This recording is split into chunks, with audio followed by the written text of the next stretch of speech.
ಎಲ್ಲ ದೇವ ಜನರಿಗೂ ಕ್ರಿಸ್ತ ಯೇಸುವಿನ ನಾಮದಲ್ಲಿ ವಂದನೆಗಳು. ಪ್ರಿಯ ದೇವ ಮಕ್ಕಳೇ, ಹೇಗಿದ್ದೀರಿ? ನಾನು ನಂಬ್ತೇನೆ ದೇವರು ನಿಮ್ಮನ್ನು ಉತ್ತಮವಾಗಿ ಇಟ್ಟಿದ್ದಾನೆಂಬುದಾಗಿ. ನಾನು ಕ್ರಿಸ್ತನಲ್ಲಿ ಸೇವಕ ಪ್ರಸನ್ನ ಕುಮಾರ್.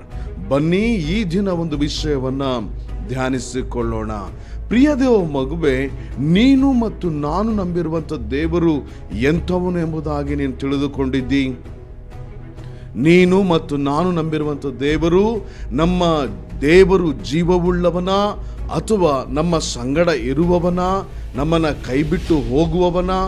ನೀನು ಮತ್ತು ನಾನು ನಂಬಿರುವಂಥ ದೇವರು ಎಂಥವನು ಎಂಬುದಾಗಿ ನೀನು ಅಂದುಕೊಳ್ಳುತ್ತಾ ಇದೆಯಾ?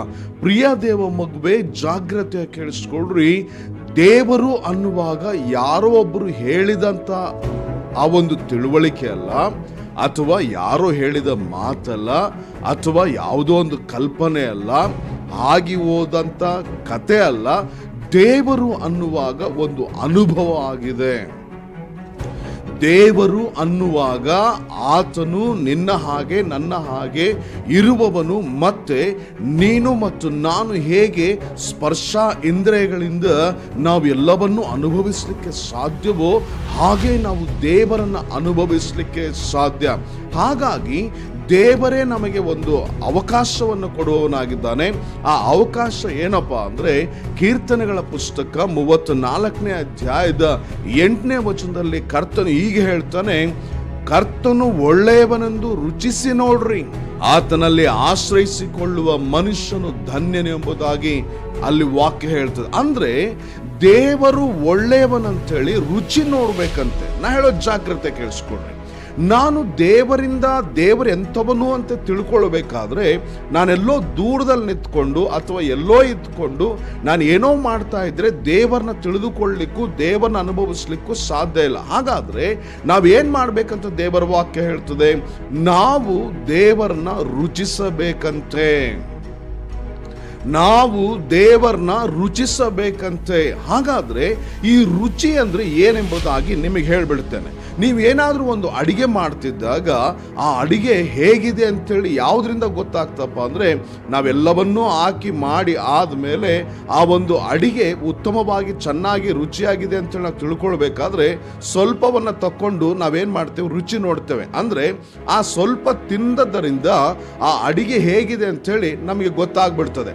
ಆದ್ರೆ ಇಲ್ಲಿ ದೇವರ ವಾಕ್ಯ ಹೇಳ್ತದೆ, ನಾವು ದೇವರನ್ನ ರುಚಿ ನೋಡ್ಬೇಕಂತೆ. ಹಾಗಾದ್ರೆ ದೇವರು ಹೇಗಿದ್ದಾನಂತೇಳಿ ಯಾವುದನ್ನ ನಾವು ರುಚಿ ನೋಡ್ಬೇಕಂತೆ? ದೇವರ ಒಳ್ಳೆಯತನ. ನಾವು ಹೇಗೆ ಒಂದು ಅಡಿಗೆ ಚೆನ್ನಾಗಿದೆಯೋ ಇಲ್ವೋ ಅಂತೇಳಿ ನೋಡೋದಕ್ಕೋಸ್ಕರ ಕೊಂಚವನ್ನ ತಕೊಂಡು ನಾವು ರುಚಿ ನೋಡ್ತೀವಲ್ಲ, ಹಾಗೆ ದೇವರು ಹೇಗಿದ್ದಾನೆ, ದೇವರೆಂಥವನಂತ ತಿಳ್ಕೊಳ್ಬೇಕಾದ್ರೆ ದೇವರ ಒಳ್ಳೆತನವನ್ನ ನಾವು ರುಚಿ ನೋಡ್ಬೇಕಂತೆ. ಹಾಗಾದ್ರೆ ದೇವರ ಒಳ್ಳೆಯತನ ಅಂದ್ರೆ ಏನು ನೋಡ್ರಿ, ಕೇಳಿಸ್ಕೊಳ್ರಿ. ಒಳ್ಳೆಯದನ್ನ ಮಾಡುವವನೇ ಒಳ್ಳೆಯವನು, ಒಳ್ಳೆಯದನ್ನ ಮಾಡುವವನೇ ಒಳ್ಳೆಯವನು, ಒಳ್ಳೆಯದನ್ನ ಕೊಡುವವನೇ ಒಳ್ಳೆಯವನು. ನೋಡ್ರಿ, ಒಬ್ಬನಲ್ಲಿ ಒಳ್ಳೆಯತನ ಇದೆ ಅಂತೇಳಿ ಹೇಗೆ ಗೊತ್ತಾಗ್ತಂದ್ರೆ ಅವನು ಮಾಡುವಂತ ಒಳ್ಳೆಯ ಕಾರ್ಯಗಳಿಂದ. ಈಗ ವಾಕ್ಯ ಹೇಳ್ತದೆ, ದೇವರ ಒಳ್ಳೆಯತನವನ್ನ ರುಚಿ ನೋಡಬೇಕಾದ್ರೆ ದೇವರ ಒಳ್ಳೆಯತನ ಏನಪ್ಪಾ ಅಂದ್ರೆ ದೇವರು ಮಾಡುವಂತ ಒಳ್ಳೆಯ ಕಾರ್ಯಗಳು. ನೋಡಿ, ನಾ ಹೇಳೋ ಜಾಗ್ರತೆ ಕೇಳಿಸ್ಕೊಳ್ರಿ. ನಿಮ್ಮ ಜೀವನದಲ್ಲಿ ಏನೇ ಅದ್ಭುತಗಳಾಗ್ಬೋದು, ಅತಿಶಯಗಳಾಗ್ಬೋದು, ಆಶೀರ್ವಾದಗಳು ಬರ್ಬೋದು, ಏನ್ ಬೇಕಾದ್ರೂ ಆಗ್ಬೋದು. ಆದ್ರೆ ಅದೆಲ್ಲವೂ ಸಹ ದೇವರಲ್ಲ. ಅದೆಲ್ಲ ದೇವರನ್ನ ನೋಡುವಂತ, ದೇವರನ್ನ ರುಚಿ ನೋಡುವಂತ ಒಂದು ಸಣ್ಣ ಸಾಧನವಾಗಿರ್ತದೆ. ಹಾಗಾದ್ರೆ ದೇವರು ಅದ್ಭುತಗಳಿಗಿಂತಲೂ ದೊಡ್ಡವನು, ದೇವರು ಆಶೀರ್ವಾದಗಳಿಗಿಂತ ದೊಡ್ಡವನು, ದೇವರು ಎಲ್ಲದಕ್ಕಿಂತಲೂ ದೊಡ್ಡವನು, ಆತನು ಎಲ್ಲಾ ಶ್ರೇಷ್ಠತೆಗಿಂತಲೂ ಶ್ರೇಷ್ಠನಾಗಿದ್ದಾನೆ. ಪ್ರಿಯ ದೇವ ಮಗುವೆ, ದೇವರ ಒಳ್ಳೆತನದಿಂದ ದೇವರು ಎಂಥವನು ಎಂಬುದಾಗಿ ನಾವು ರುಚಿ ನೋಡಬೇಕಂತೆ. ಹಾಗಾದ್ರೆ ನೀನು ಎಲ್ಲೋ ನಿಂತ್ಕೊಂಡು ದೇವರನ್ನ ಎಂಥವನು ಎಂಬುದಾಗಿ ಹೇಳ್ತೀಯಾ, ದೇವರನ್ನ ಅಂಥವನು ಅಂತ ಹೇಳ್ತೀಯಾ. ಬಹಳಷ್ಟು ಸಾರಿ ದೇವರ ಮಕ್ಕಳು ಏನ್ ಮಾಡ್ತಾರಂದ್ರೆ, ದೇವರು ಒಳ್ಳೆಯವನಲ್ಲ, ದೇವರು ಸಹಾಯ ಮಾಡಲ್ಲ, ದೇವರು ಕೈ ಬಿಟ್ಬಿಡ್ತಾನೆ, ದೇವರು ಹಾಗೆ, ದೇವರು ಹೀಗೆ ಅಂತೇಳಿ ಬಹಳಷ್ಟು ಜನ ಮಾತಾಡ್ತಾರೆ. ಇಲ್ಲ ಇಲ್ಲ ಇಲ್ಲ ಇಲ್ಲ, ನೀನು ಅಲ್ಲಿ ನಿಂತ್ಕೋಬೇಡ, ಬಾ ದೇವರ ಬಳಿಗೆ ಬಾ. ದೇವರನ್ನ ರುಚಿ ನೋಡು. ದೇವರನ್ನ ರುಚಿ ನೋಡು ಅಂದ್ರೆ ಏನು? ಅದರ ಅರ್ಥ ದೇವರ ಒಳ್ಳೆತನಗಳನ್ನು ಅನುಭವಿಸು, ದೇವರ ಒಳ್ಳೆಯ ಕಾರ್ಯಗಳನ್ನು ಅನುಭವಿಸು, ದೇವರ ಒಳ್ಳೆಯ ಸಂಗತಿಗಳನ್ನು ಅನುಭವಿಸು. ಆ ಒಳ್ಳೆಯ ಕಾರ್ಯಗಳು ನಿನ್ನ ದೇವರ ಕುರಿತು ನಿನಗೆ ತಿಳುವಳಿಕೆಯನ್ನು ಕೊಡುವಂತವುಗಳಾಗಿವೆ. ನಾ ಹೇಳೋ ಜಾಗ್ರತೆ ಕೇಳಿಸ್ಕೊಡ್ರಿ. ಒಂದು ಅದ್ಭುತ ದೇವರ ಪರಿಪೂರ್ಣವಾದ ಇರುವಿಕೆಯನ್ನು ತಿಳಿಸೋದಿಲ್ಲ. ಒಂದು ಅದ್ಭುತ, ಒಂದು ಆಶೀರ್ವಾದ, ಒಂದು ಕಾರ್ಯಗಳು ದೇವರ ಪರಿಪೂರ್ಣವಾದ ಇರುವಿಕೆಯನ್ನ ತಿಳಿಸೋದಿಲ್ಲ. ಆದರೆ ಅದು ನಮ್ಮನ್ನ ದೇವರ ರುಚಿ ನೋಡುವಂತೆ ಮಾಡುವಂಥದ್ದಾಗಿದೆ. ಹಾಗಾಗಿ ಪ್ರಿಯ ದೇವ ಮಗುವೆ, ನಾ ಹೇಳೋದನ್ನು ಜಾಗ್ರತೆ ಕೇಳಿಸ್ಕೋ.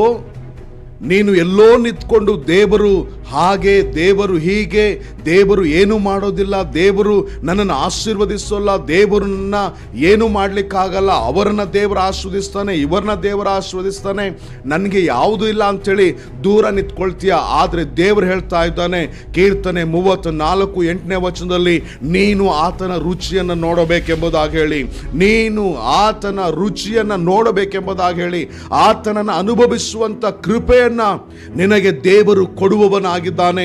ಲೋಕದಲ್ಲಿ ಯಾರಿಗೂ ಸಿಗದೇ ಇರುವಂತ ಭಾಗ್ಯ ನಿನಗಿದೆ, ಲೋಕದಲ್ಲಿ ಯಾರಿಗೂ ಆಗದೇ ಇರುವಂತ ಸೌಭಾಗ್ಯ ನಿನಗಿದೆ. ಅದೇನಪ್ಪ ಅಂದ್ರೆ ದೇವರನ್ನ ಅನುಭವಿಸುವಂತ ಕೃಪೆ, ದೇವರನ್ನ ರುಚಿ ನೋಡುವಂತ ಕೃಪೆ. ಹಾಗಾಗಿ ಪ್ರಿಯ ದೇವ ಮಗುವೆ, ಎಲ್ಲೋ ಒಂದೆರಡು ದಿನ ಚರ್ಚಿಗೆ ಬಂದೆ, ಎಲ್ಲೋ ಒಂದಿನ ಕುತ್ಕೊಂಡೆ, ಏನೋ ಮಾಡಿದೆ, ದೇವರಿಲ್ಲ ಹಾಗೆ ಹೀಗೆ ಅಂತೇಳಿ ದೂರ ಹೋಗ್ಬೇಡ. ಇಲ್ಲ ಇಲ್ಲ ಇಲ್ಲ ಇಲ್ಲ, ದೇವರ ಬಳಿಗೆ ಬಾ, ದೇವರ ಬಳಿಗೆ ಬಾ, ದೇವರನ್ನ ರುಚಿ ನೋಡು, ದೇವರ ಸಮ್ಮುಖದಲ್ಲಿ ನಿಲ್ಲು, ದೇವರ ಸಮ್ಮುಖದಲ್ಲಿ ಕೂಗು, ದೇವರ ಸಮ್ಮುಖದಲ್ಲಿ ಆತನ ಪಾದಗಳನ್ನು ತಬ್ಬಿಕೋ, ಆತನ ರುಚಿಯನ್ನು ನೋಡು. ಪ್ರಿಯ ದೇವ ಮಗುವೆ, ಆತನ ರುಚಿಯನ್ನು ನೋಡಿದವರು ಎಂದೆಂದಿಗೂ ಸಹ ಆತನ ಬಿಟ್ಟು ಹೋಗ್ಲಿಕ್ಕೆ ಸಾಧ್ಯವಿಲ್ಲ. ಇಂದು ಲೋಕದಲ್ಲಿ ಎಷ್ಟೋ ಜನ ಆತನ ಬಿಟ್ಟು ಹೋಗಿ ಆತನ ಕುರಿತು ತಪ್ಪಾದಂಥ ಸಾಕ್ಷಿಗಳನ್ನ ಕೊಡುವವರಾಗಿದ್ದಾರೆ. ಅದಕ್ಕೆ ಕಾರಣ ಅವರು ಯಾರು ಸಹ ಆತನ ರುಚಿಯನ್ನು ನೋಡಿದವರಲ್ಲ. ಆತನ ರುಚಿಯನ್ನು ನೋಡಿದವರು ಯಾರು ಸಹ ಏನೂ ಆತನ ಕುರಿತಾಗಿ ತಪ್ಪಾಗಿ ಹೇಳಲಿಕ್ಕೆ ಸಾಧ್ಯ ಇಲ್ಲ.